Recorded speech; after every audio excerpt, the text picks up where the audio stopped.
Bonjour à tous, c'est Marc-Antoine. Dans cette vidéo, je vais vous apprendre les fondamentaux de ZBrush 4R5, donc la dernière version à ce jour-là. Donc ça va être une série qui va, j'espère, durer longtemps. Donc on va voir à peu près tout sur ZBrush, même tout, j'espère. Donc on va utiliser donc ZBrush, Blender pour faire des rendus, enfin faire les rendus plutôt et déplier les UV, et GIMP peut-être pour faire GIMP, GIMP pour des textures. Voilà. Donc on va tout de suite commencer par vous présenter un peu l'interface. Donc d'abord quand vous l'ouvrez, eh ben, vous allez tomber sur ça, plutôt sur ça. Donc sur une hitbox, vous aurez des cubes, des sphères, enfin, plein de sphères, une avec de l'herbe, un chien et des personnages plutôt bizarres. Donc ça c'est mes projets que j'ai enregistrés, hein, qui sont assez moches. Donc ça c'est quoi? C'est des objets de base. Donc un cube pour sculpter à partir d'un cube et des sphères pour sculpter à partir d'une sphère. Donc ça, vous avez le project. Donc après vous avez les tools.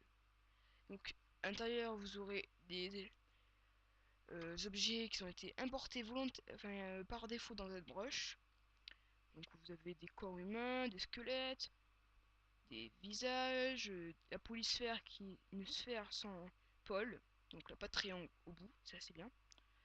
Donc des chiens, vous avez des drôles de formes aussi. Après vous avez les brushes, donc ça va être tous vos brosses dans cette broche. Je vous montrerai un peu ce que c'est des brosses. Après les textures de ZBrush, donc voilà, qui sont normalement tous ici par défaut. Après vous avez les alphas, donc qui vont vous servir à créer des détails sans trop s'ennuyer. Matériel, donc les matériaux. Noise pour créer des effets de craquelure, de briques, d'une abeille, tout ça. Et on peut encore en importer. Après noix, non, fiber, pardon. Fiber, bon pour faire des particules, donc des cheveux, de l'herbe, et j'en passe des meilleurs. Après grid pour sont des plans par défaut qui serviront à créer des objets comme ça, enfin à créer des objets à partir de base. Donc là, les deux, ils ont été importés, ils ont été, ils sont par défaut dans cette broche. Vous pouvez très bien les importer. Après document, bah, document. Quick Save, c'est là où vous aurez tous vos dossiers enregistrés automatiquement par ZBrush. Et Splotting, je ne sais pas. Donc vous pouvez faire, non, hide pour le cacher. Et on va prendre une sphère. Donc d'abord, là, j'ai choisi, mais j'ai pas mon objet sur mon espace. Donc on va faire. Vous faites clic gauche et vous déplacez votre souris. Et donc ça va, selon comment vous déplacez votre souris, eh ben, il va s'agrandir. Voilà, comme ça. Après vous faites, donc là, on peut rien modéliser dessus. Hein. Pourtant, c'est considéré comme un objet 2D. Pour le modéliser, vous faites Edit ou T. Donc à partir de ça, vous pouvez modéliser. Mais sauf qu'on peut pas encore tout à fait le modéliser. Pour le modéliser, il va falloir faire Make Polymèche 3D. Parce que là, pour l'instant, c'est pas un polymèche, donc on va pas pouvoir faire grand chose dessus. Donc on fait Make Polymèche 3D. Et là, on pourra le créer, donc modéliser dessus. Faire des formes toutes bizarres. Donc d'abord, ici, vous avez vos brosses. Vous en avez beaucoup quand même. Donc ici, celles qui sont utilisées le plus souvent. Et ici, vos brosses. Après, si vous avez... Ah, l'alphabet, enfin les brosses rangées par alphabet, c'est-à-dire que si je cherche une brosse, si je cherche la brosse pinch par exemple, je cherche la brosse pinch, je la trouve pas. Eh ben, on va aller dans P, et là on va voir la brosse pinch ici. Voilà, c'est les brosses, donc différentes brosses. Par exemple, vous avez cette brosse là qui va vous créer des objets. Donc W, non, pas W. Donc M, non, voilà, M pour quand c'est des objets comme ça, vous pouvez faire M, pas tout ça, pour choisir vos formes. Voilà. formes. Donc ça marche là avec celui-là, celui-là. Donc là, ça marche avec celui-là. Non, non, pas celui-là. Non, celui-là, celui-là, celui-là, celui-là, celui-là, celui-là. Non, pas celui-là, celui-là aussi. Celui-là, celui-là. Bon, bref, plein quoi. Après, vous avez les strokes. Donc, contrôle, clic gauche. Oui, parce que là, en fait, la queue, tout ce qui est enfoncé, c'est-à-dire que c'est masqué. Je peux rien faire dessus. Enfin, à part, bien sûr, créer des objets dessus. Enfin, je peux pas modéliser. C'est quoi ce petit boulot? Bon, là, je peux rien faire. Sauf sur l'objet en blanc. Donc, pour modéliser sur celui-là, enfin, sur tous, et bien, on fait CTRL. Enfin, pour toucher que celui-là et pas celui-là, vous faites CTRL plus clic gauche. Ça va inverser. Et pour tous les toucher, CTRL plus clic gauche, vous attendez quelques secondes. Donc ça va pouvoir, c'est pour le nom de différence. Donc, dot, c'est pour créer un défilé de formes. J'ai un peu divisé. Après vous avez drag qui va créer l'objet. Après vous avez color sprite qui va créer plein de formes tout autour avec des couleurs, sauf que là je n'ai pas attribué de couleur. Spray, tout simplement pareil, sauf sans couleur. Et drag hot qui est que j'aime bien, qui va donc créer votre objet et vous allez pouvoir le déplacer dans votre espace. Ensuite, vous voyez les alphas. Donc avec ces alphas là, c'est pour créer des formes sans modéliser énormément. Par exemple, je crée cette forme là super facilement. Et hop. Non, non, pas très bon celui-là. Je vais prendre celui-là et hop là. Voilà, ça va créer un effet réaliste sans sculpter tout ça. Après, vous avez les textures. Donc, les textures que vous pouvez attribuer sur votre objet. Après, vous avez les mask cap. Donc, c'est quoi? C'est des matériaux très utiles pour visualiser vos objets. Sauf que ils sont pas très bien rendus parce qu'ils utilisent leur propre source de lumière. Ça veut dire que si vous faites un éclairage super sophistiqué, vous allez vous rendre compte que votre madcap va pas réagir à ça du tout. Non, donc c'est pas terrible. C'est juste pour visualiser, moi j'aime bien. Après ici vous allez choisir la couleur de votre madcap. Là vos deux couleurs favoris, tout simplement. Après, donc ça c'est au niveau de la préface. Après, attendez, je remets en madcap. Donc là c'est pour ajouter du... Non, hop là. Hop. Voilà. Là c'est pour ajouter du matériel, de la matière. Pour en enlever, en fait, Z sub et hop là, ça va en enlever tant que vous voulez. Donc voilà. Donc c'est un exemple. Alors, c'est mal que ce soit si moche. Ensuite, donc ici vous avez toute une palette d'outils. Donc d'abord, si vous êtes donc loi de tool, donc pour ouvrir des tools, donc, si vous ne vous souvenez plus ce que c'est, c'est ça. Après donc save pour l'enregistrer, import pour importer, export pour exporter, clone pour copier votre objet, make pour l'image 3D donc pour le transformer en objet éditable, clone a le subtool pour cloner les subtools, donc on va voir plus tard ce que c'est les subtools. Gauze c'est pour exporter des fichiers facilement vers d'autres logiciels comme exporter de 3ds Max, non, enfin, de ZBrush à 3ds Max en 2 clics ou de 3ds Max à ZBrush, pareil. Donc voilà. Ensuite, ici c'est vos outils. Donc voilà. Ici c'est les outils que vous allez utiliser. Donc là c'est les 3D Mesh.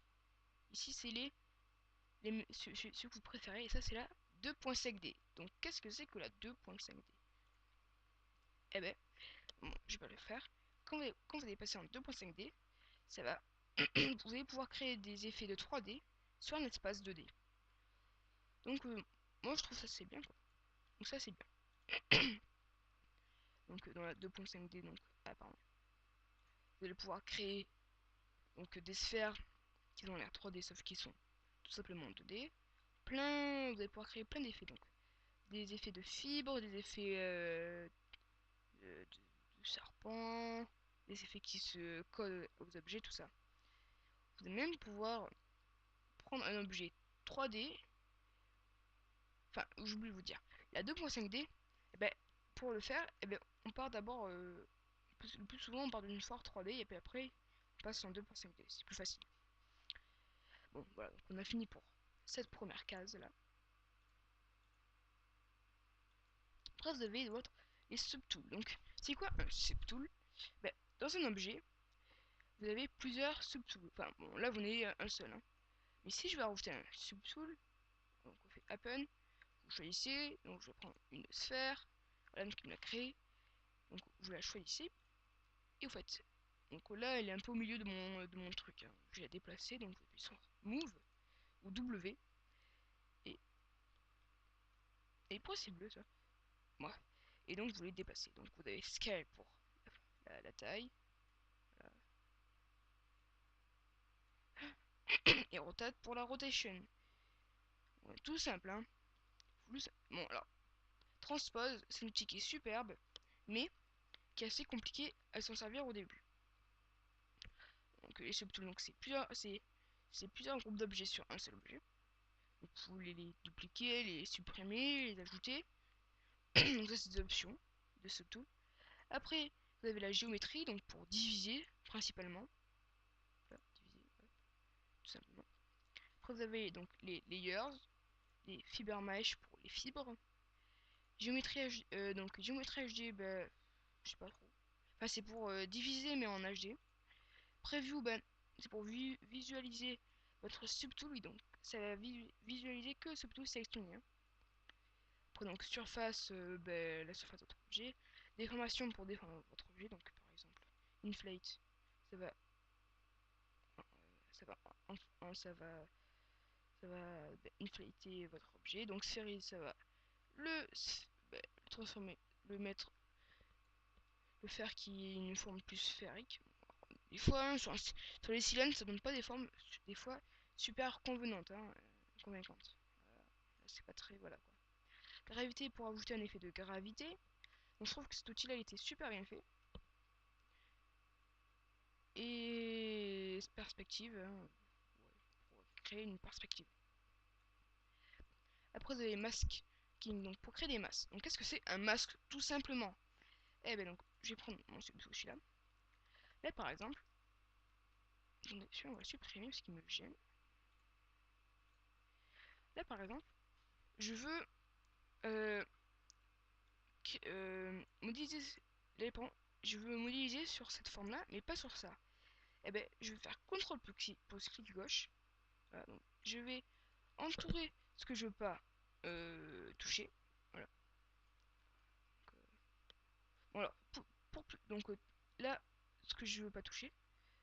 Donc là je peux pas le toucher. Donc là pour l'instant je vais pouvoir toucher que ça, que le truc qui est en blanc. Et si je veux toucher que ça et pas ça, ben, on fait CTRL plus clic gauche dans le vide et ça va inverser le masque.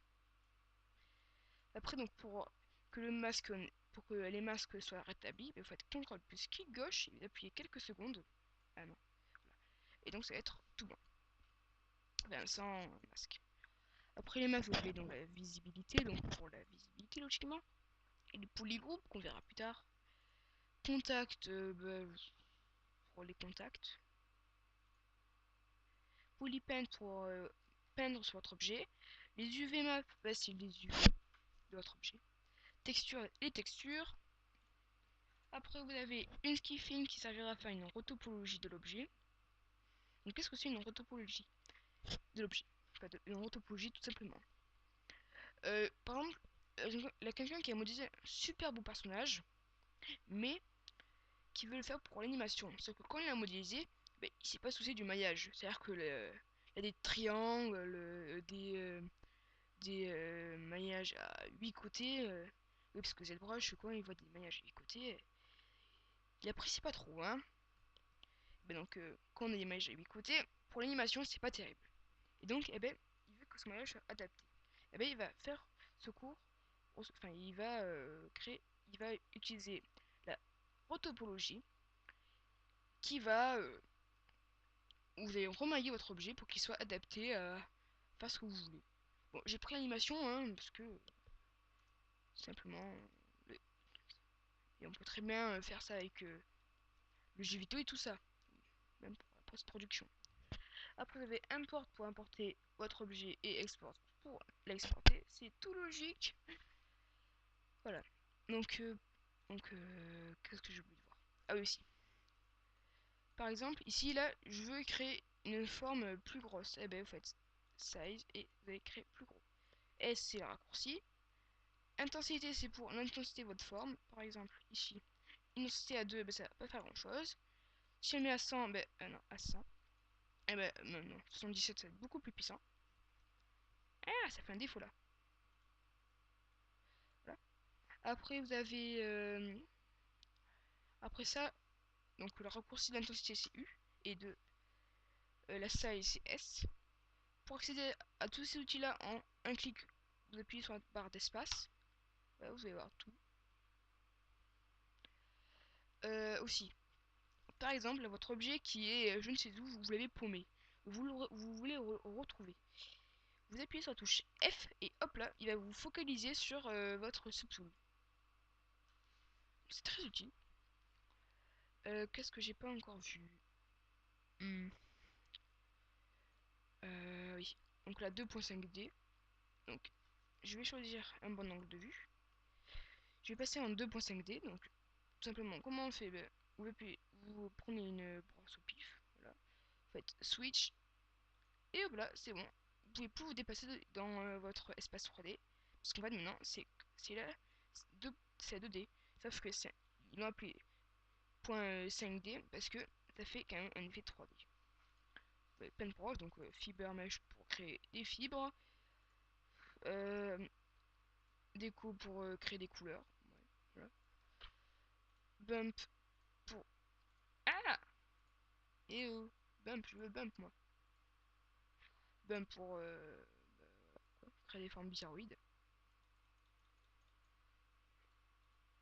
qui vont se coller au truc. Après vous avez eraser, donc la gomme qui veut donc ça veut dire donc c'est en anglais ça veut dire gomme, et ben pour gommer logiquement, un peu logique. Voilà, donc vous allez gommer facilement. Voilà, plein de choses.